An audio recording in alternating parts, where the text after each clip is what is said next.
when we say goodbye, we can't know if this is the last time we will ever see. You should never greet someone casually or say goodbye to someone casually. And that lesson came from that experience. Every moment was so rich. Every time we saw each other and every time we said goodbye, we made sure it was a good, thorough, full goodbye. That's how you're supposed to live every day anyway. Every time you leave your house could be the last time. You're supposed to be in the richness of your hellos and goodbyes and thank yous. That kind of presence and that kind of attention and that kind of recognition that tomorrow's not promised. So I learned that lesson with my father. When he passed, anybody who hasn't spoken to their parents or their brother or their cousin that they had a thing with or their ex and they don't talk anymore, call them right now. Don't think you're gonna have a chance to call them tomorrow or next week. And it's like that opportunity with my father changed every relationship in my life. I've cleaned all of the relationships in my life to no regret. I do not want someone to be gone and I wish I had and wish I could have. I'm not doing that in my life. And, sometimes we get stuck in these situations where we're seeking the approval of someone for our self-esteem. Yes. Self-esteem is about yourself, right? Absolutely. But we start looking to other people for our self-esteem, and sometimes we find ourselves looking in broken mirrors to get a reflection of ourselves. And the greatest tragedy is when you look into a broken mirror to see if you're pretty, and you're gonna let that person tell you about your inner qualities. And the greatest tragedy is when you look in a broken mirror and you're gonna change your face to try to look good in a broken mirror. You don't try to build a wall. You don't set out to build a wall. You don't say, I'm gonna build the biggest, baddest, greatest wall that's ever been built. You don't start there. You say, I'm gonna lay this brick as perfectly as a brick can be laid. There will not be one brick on the face of the earth that's gonna be laid better than this brick that I'm gonna lay in this next 10 minutes.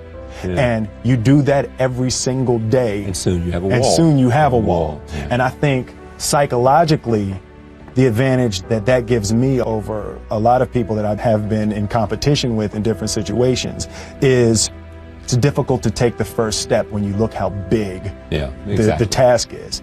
The task is never huge to me. It's always one brick. Me too.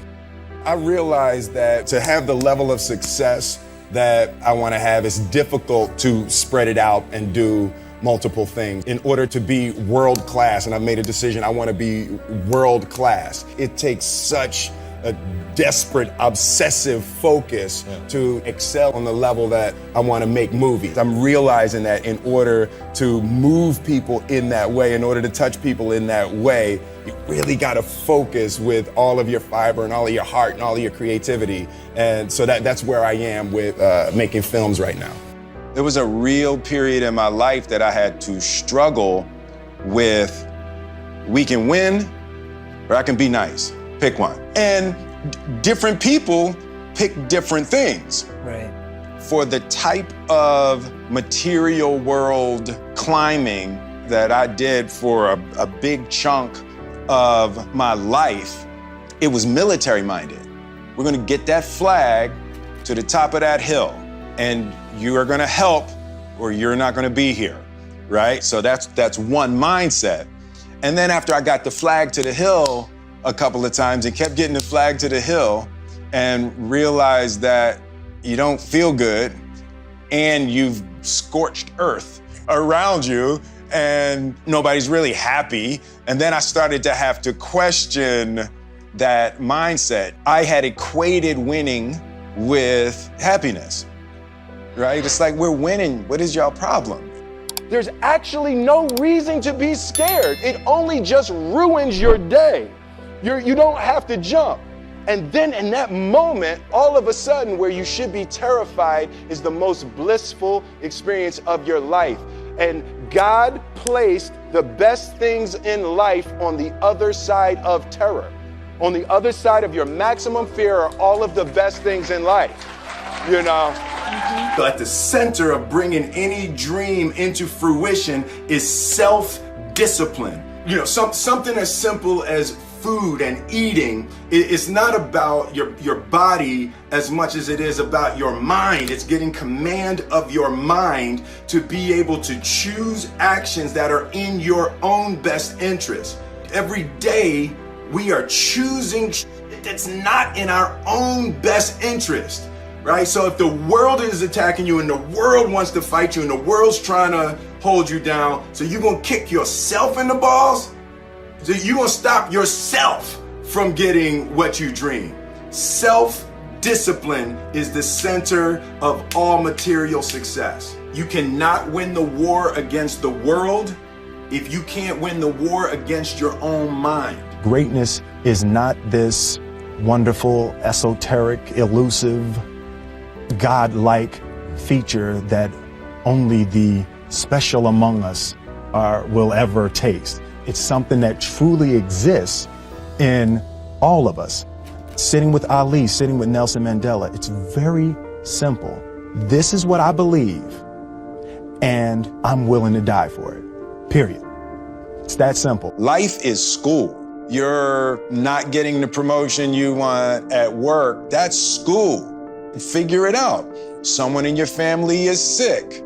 That's school. Life is the greatest teacher there is. You just have to be willing to learn and recognizing that your pain and your suffering is the thing that the universe is poking at, so you recognize that's where you're ignorant.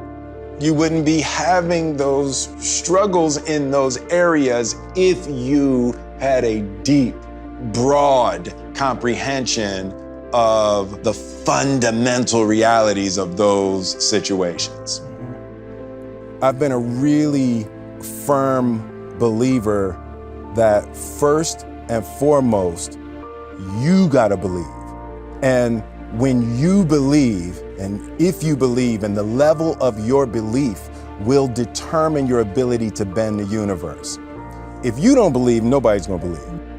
What I discovered is how cancerous fear can be in experiencing a life. Like, you can't be happy if you're scared. So I'm really confronting all the things that I've ever been scared of, and I'm just finding this really exuberant freedom in life. Happiness is peace, it's not pleasure. And everybody thinks happiness is trying to get as much pleasure as you can get. There is nothing more agitating to your mind than extreme pleasure. It's like peace. And it's like you just come into that beautiful state of needlessness where you realize you really don't need nothing. Failure is a massive part of being able to be successful. You have to get comfortable with failure. You have to actually seek failure. Failure is where all of the lessons are. You know, when you go to the gym and you work out, you're actually seeking failure. You want to take your muscles to the point where you get to failure, because that's where the adaptation is. That's where growth is. Successful people fail a lot. They fail a whole lot more than they succeed, but they extract the lessons from the failure, and they use that energy and they use the wisdom to come around to the next phase of success. You gotta take a shot. You have to live at the edge of your capabilities.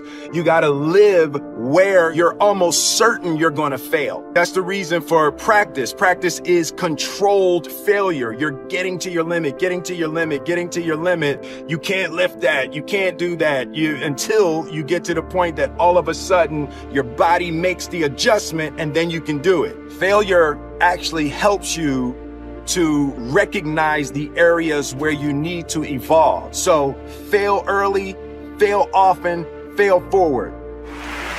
As a child, my parents always told me you could be whatever you want to be. You could do whatever you want to do. And you know, that office, that position, the highest office on the face of the earth, it was something I heard my parents saying it, but I didn't totally believe it. Yet I went out in the world and I carried myself and I held my head high and I stood there and I looked people in their eyes and I talked to people as if I was deserving of everything that this planet has to offer. So I really want to say to children out there and to people who are watching, Confucius said one time, he who says he can and he who says he can't are both usually right. And I want you to keep in your heart, just know that you can. Know that you can.